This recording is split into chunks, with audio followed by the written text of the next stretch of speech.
Hey guys, this is TD Civ again for off the forums. This is a new video of mine. This is a video to show you how to actually do the backlight mod on your dx3s, dx2s, and whatever other controllers that can run the screens. These panels here are 70 millimeters by 60 millimeters and can be cut and actually into whatever size you want and everything, and can be run all the way down to 4 volts, which is kind of nice, 4 or 5 volts, but it can be worked all the way up to 13 volts. So pretty much any controller can be used off of these. This controller, as you see on my last video, was done with life cells. So last thing I was adding is just the backlight. As you can see, it'll light it up, and you can see it lights up all the blue. It looks really nice, and everything else is very crisp. Now I'm going to show you how to do it. First things first, if you need to know how to take apart the controller, refer back to my other video on how to do the life cell mod. It'll actually tell you how to actually take apart the radio. Alright.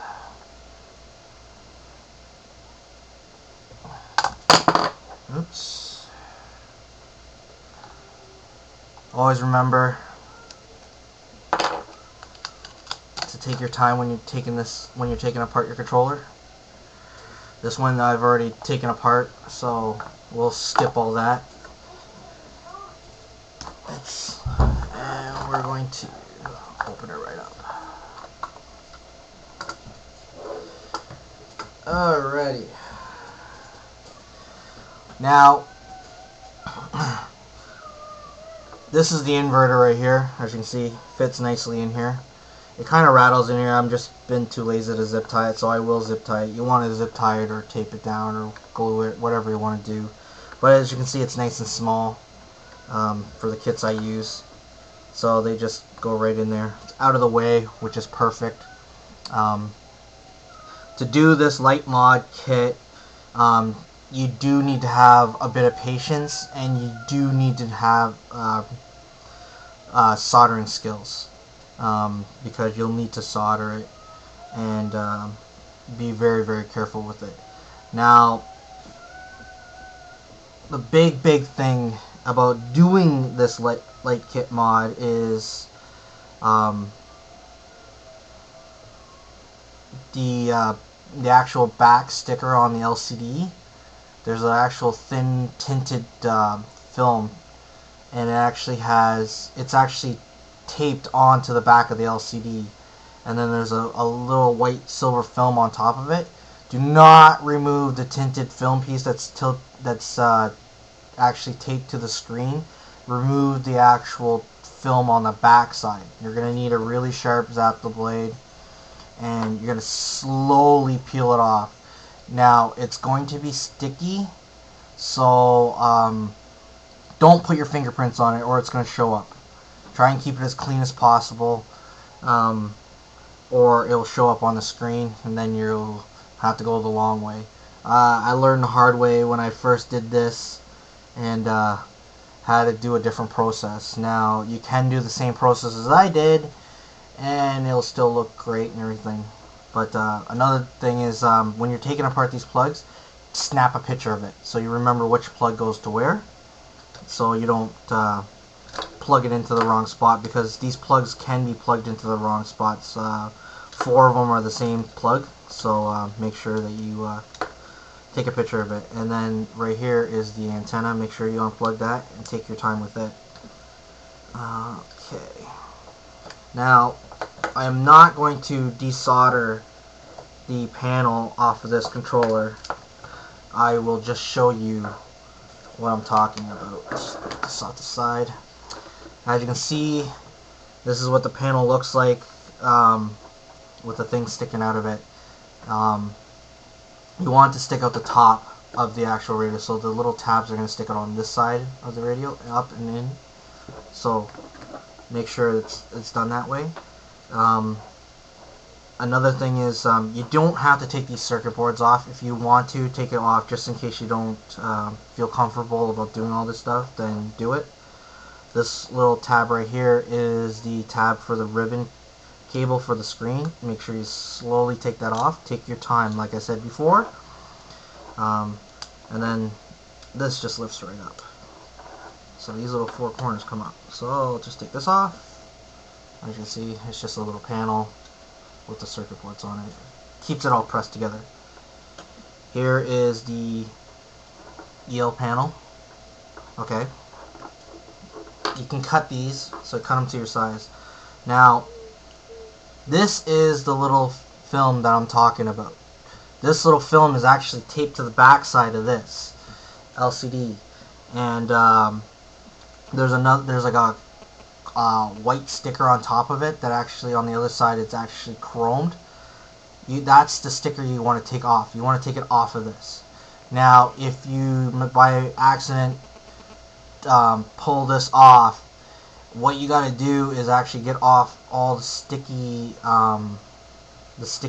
film that's on it, because that holds it down.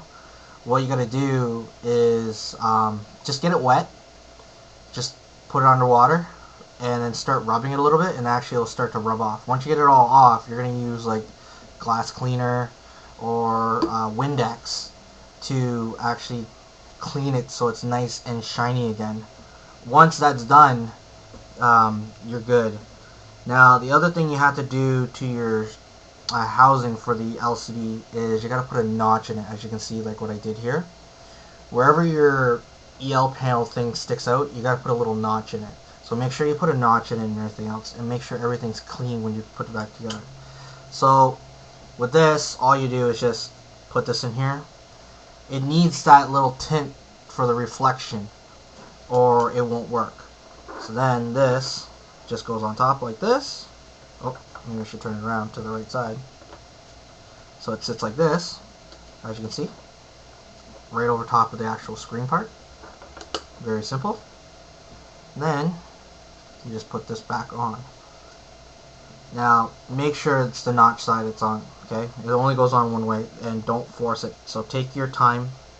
I know I'm saying it repeatedly, but it's a big thing, because if you buy the kit from me, I don't warranty the kits if you do it yourself.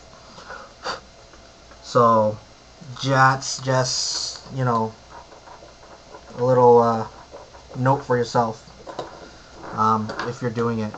So just take your time, don't rush, and do it. Now you're going to slide the ribbon back in. Don't force it, just push the tab in lightly after it's slid in. Okay, just so you can see. There you go. Real simple. It's not hard to do at all.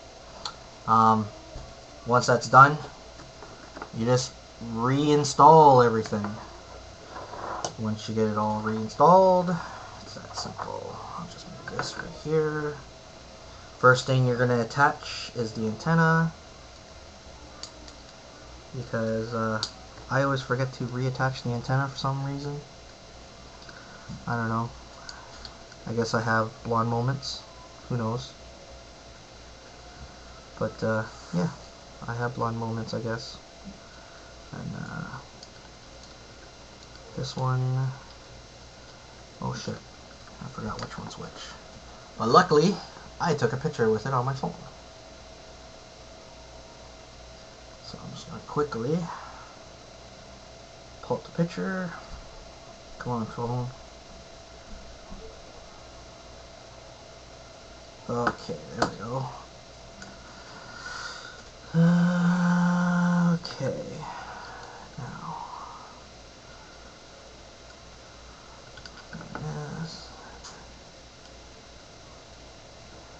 this one, and then this one, and don't forget the little power cord. It's off to the side, and this one. Now another thing with this controller, you gotta make sure that the wires are actually tucked out of the way, because if you don't, it will actually bind up with the trigger, your throttle trigger. And then you'll be screwed if you're racing or something like that. It'll just stick on you, and then you won't be too happy. So it's just a little heads up for you.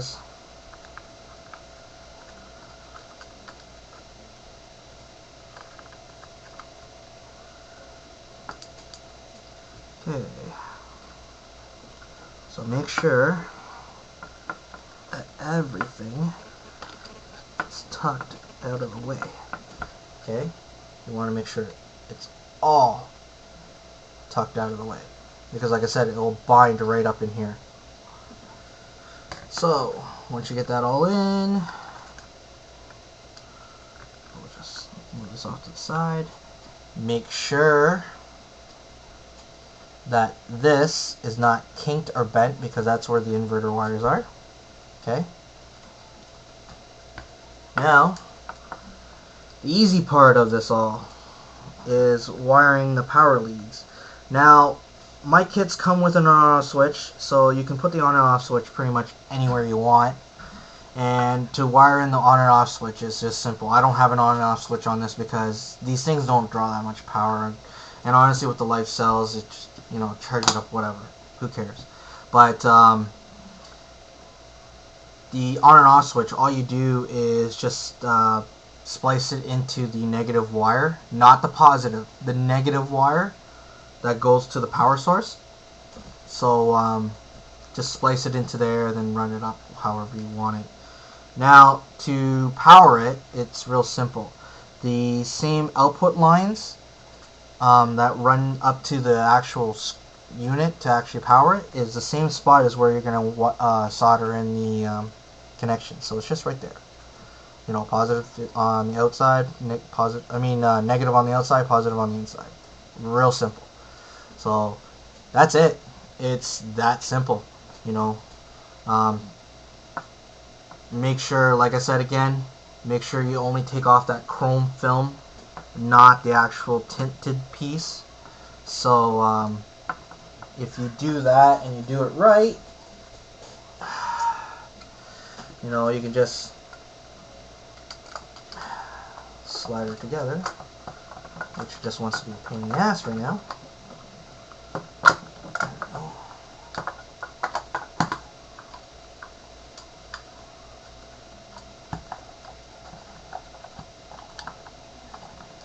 There we go. So pull all back together, put all your screws in, put your film back on, throw your batteries in or plug in your LiPo or your life cells, whichever way you went from my other video, and turn it on. Once you see that, you're good. So I hope this video helps you guys. If you have any questions, just ask me on my YouTube video, or if you're on the forums that I am on, RC Tech, London RC, RC Nitro Talk, RC Canada, those forums and everything, then you can always PM me, and I will always be more than gladly to answer your questions. But as you can see, looks really cool. This controller here, I added LEDs like everywhere, so I have them underneath the wheel and where the trigger is, and then I changed the LED, the orange LED to blue. So this one's just kind of pimped out and everything else. So I think it looks cool. I think it's one of the best looking and most pimped out dx3s out there right now. Actually, I was thinking about adding some more stuff to it, so you never know. Stay tuned. I was thinking about putting up a light up 2.4 antenna on it, so I might even show you how to do a how-to video on that. But you never know. This might be going to a new home, so we will see. Alright guys, I hope you guys liked the video. Later.